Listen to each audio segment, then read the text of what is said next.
दोस्तों, क्या हम सफलता की रेस में अपने सुकून का रास्ता भूल गए हैं? In a world more connected than ever, why do so many people feel so alone? दोस्तों, इमेजिन कीजिए एक ऐसी लाइफ का जो हर दिन एक अजीब सा डर लेकर शुरू होती है। फॉर मिलियंस ऑफ पीपल यह केवल इमेजिनेशन नहीं है, इट्स अ रियलिटी। जय हिंद दोस्तों, मेरा नाम है अक्षय ठाकुर और स्वागत है आपका ज्ञान मैटर्स में। और आज हम बात करेंगे एक ऐसे मैटर की जो आज के समय में और भी ज़्यादा गहराता चला जा रहा है, और ये मैटर है मेंटल हेल्थ यानी मानसिक स्वास्थ्य का। वर्ल्ड हेल्थ ऑर्गेनाइजेशन यानी कि WHO के अनुसार मेंटल हेल्थ मेंटल वेलबीइंग की एक ऐसी स्थिति है जो लोगों को जीवन के तनाव से निपटने, अपनी एबिलिटीज़ को पहचानने, अच्छी तरह से सीखने और काम करने और अपनी कम्युनिटी में कंट्रीब्यूट करने में सक्षम बनाती है। WHO मेंटल हेल्थ को एक बेसिक ह्यूमन राइट मानता है।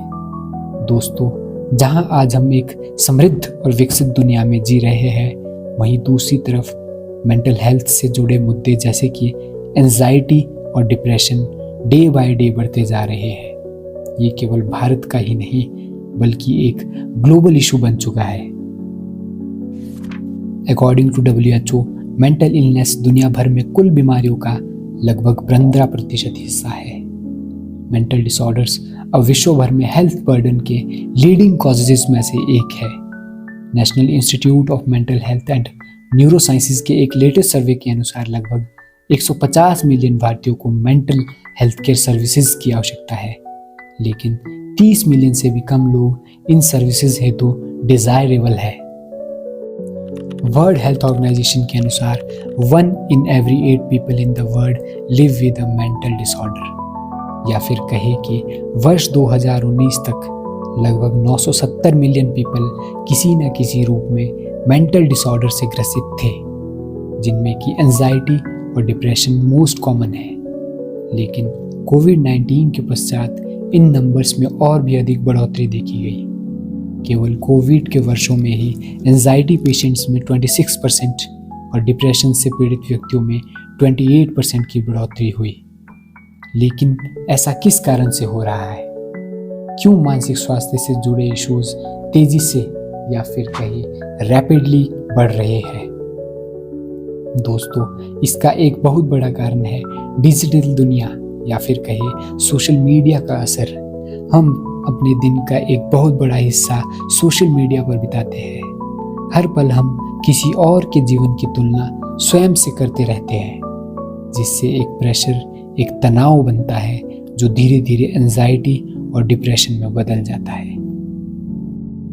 दोस्तों, social media detracts from face to face relationships which are healthier. Social media पर हम लगातार स्वयं को दूसरों से कंपेयर करते हैं।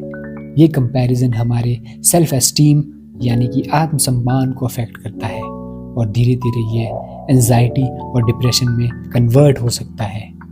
दोस्तों, हर कोई अपनी ज़िंदगी के पॉजिटिव पहलुओं को ही दिखाता है, लेकिन हम उसकी तुलना अपने पूरे जीवन से कर बैठते हैं। सोशल मीडिया के अलावा दूसरा बड़ा फैक्टर है बदलती हुई पारिवारिक और सामाजिक प्रथाएं। भारत में भी आज के समय व्यक्तियों पर फैमिलीज और करियर का प्रेशर बहुत ज़्यादा है। एग्ज़ाम का प्रेशर, करियर में सफलता का प्रेशर और ये लगातार भाग दौड़, ये सभी हमारी मेंटल हेल्थ पर बहुत बुरा असर डालते हैं। दोस्तों, आज कई लोगों में मेंटल हेल्थ को लेकर अवेयरनेस बढ़ रही है। लोगों ने थेरेपी और काउंसलिंग को एक्सेप्ट करना शुरू किया है, लेकिन भारत में अभी भी इसके लिए एक प्रकार का स्टिग्मा मौजूद है। लोगों को लगता है कि अगर वो किसी मेंटल हेल्थ प्रोफेशनल के पास गए तो शायद उन्हें जज किया जाएगा। दोस्तों, मेंटल हेल्थ को लेकर सोसाइटी में जो शर्म या स्टिग्मा है, उसे हमें दूर करने की आवश्यकता है। हमें यह समझना होगा कि जिस प्रकार हम फिजिकल हेल्थ के लिए डॉक्टर के पास जाते हैं, उसी प्रकार मेंटल हेल्थ से रिलेटेड इश्यूज के लिए भी हमें डॉक्टर्स की आवश्यकता होती है। दोस्तों, आज के समय में ज़रूरत है कि हम अपनी मेंटल हेल्थ को उतनी ही इम्पोर्टेंस दें जितनी हम फिजिकल हेल्थ को देते हैं। ये समझना भी ज़रूरी है कि एंजाइटी या डिप्रेशन सिर्फ एक फेज़ नहीं होता और ना ही ये कमज़ोरी की निशानी है, बल्कि ये एक मेडिकल कंडीशन है जिसके लिए प्रॉपर हेल्प लेना भी ज़रूरी है।